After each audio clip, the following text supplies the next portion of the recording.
Fala galerinha, beleza? Vamos dar continuidade aqui ao nosso assunto? Vamos sim. Esse assunto não é dentro de ligações covalentes, mas tem a ver um pouquinho, né? Exato. É porque não é uma força intermolecular, mas sim uma interação íon-dipolo. Exato, é entre um composto iônico e um composto que faz ligação covalente, que seria um composto molecular. Então bora pra aula, chama a vinheta e bora lá. Dá licença.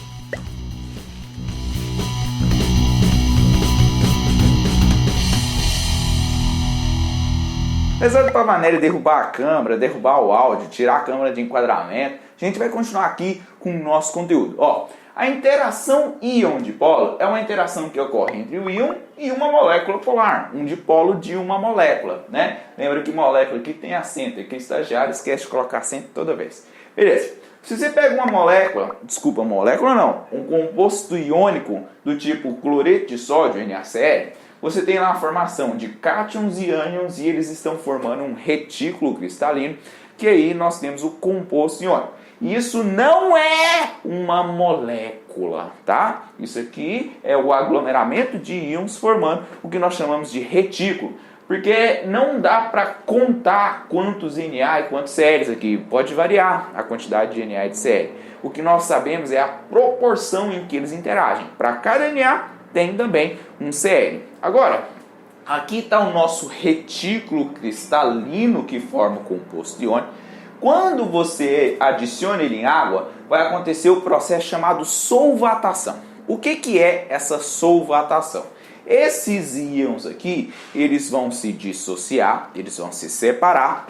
E aí, o íon com carga positiva, ele vai interagir com a parte negativa da molécula de água, que é uma molécula polar, que tem um dipolo ali bem caracterizado devido à diferença de eletronegatividade entre o oxigênio e o hidrogênio. Então o oxigênio está com caráter negativo bem acentuado, o hidrogênio com caráter positivo bem acentuado, e esse íon fica ali cercado por moléculas de água, onde a interação do íon com as moléculas de água é o tipo de interação íon-dipolo. Essa interação ela é extremamente forte, porque esse íon está com uma carga muito concentrada, né? E aí, quanto mais concentrada for essa carga, maior a diferença entre as cargas e maior a atração que ocorre entre elas, certo?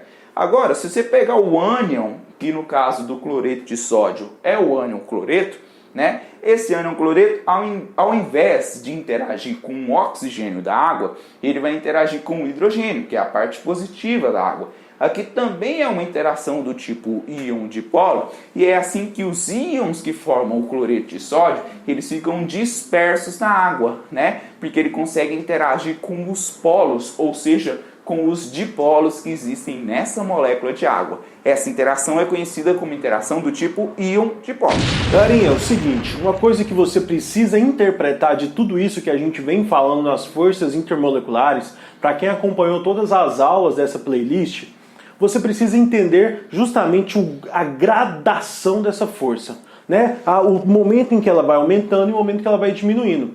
E aí a gente pode tirar algumas conclusões. Por exemplo, quando nós temos uma substância apolar com uma substância polar, a gente não falou nenhuma força existente entre elas. Por quê? Porque realmente não tem forças existentes entre elas. A gente tem uma tendência entre elas de formar uma mistura heterogênea, que é uma mistura onde há duas ou mais fases oculares, onde as substâncias não são miscíveis, ou seja, elas não se dissolvem.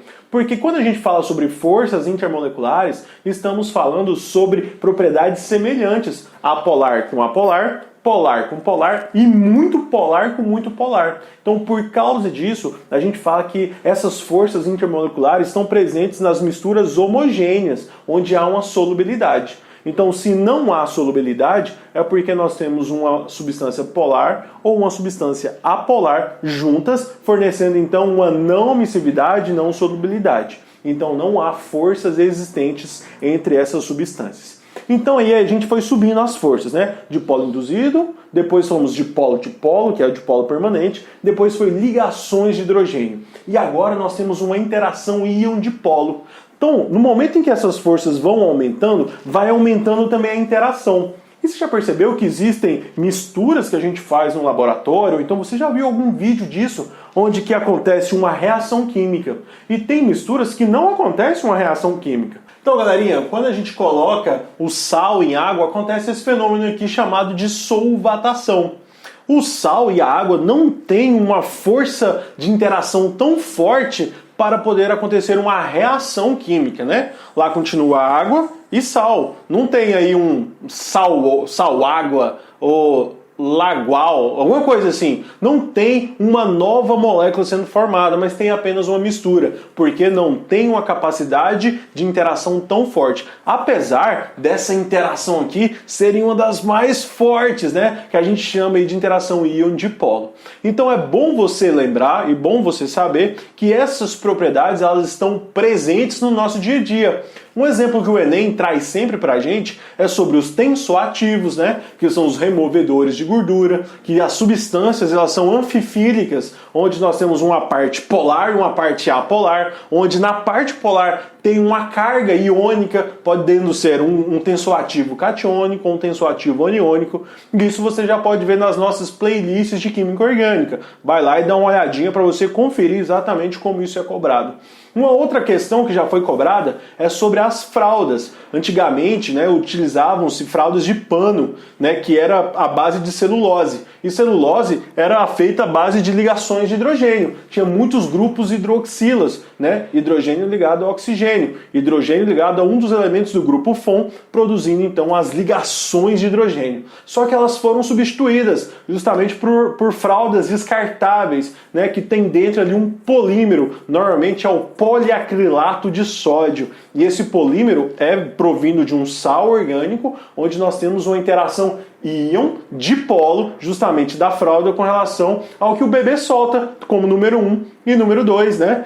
As fezes, né, do bebê normalmente são a base de água, que é um componente extremamente polar. Então nós temos o íon poliacrilato de sódio interagindo com a água, fazendo então a maior absorção do que as fraldas de pano. Não sei se você já usou fraldas de pano, mas se você usou, deixa aí nos comentários, né? Eu e o tio Soneca, provavelmente, a gente usou porque nós já temos mais de 30 anos, né? Então a gente nasceu mais ou menos nessa época.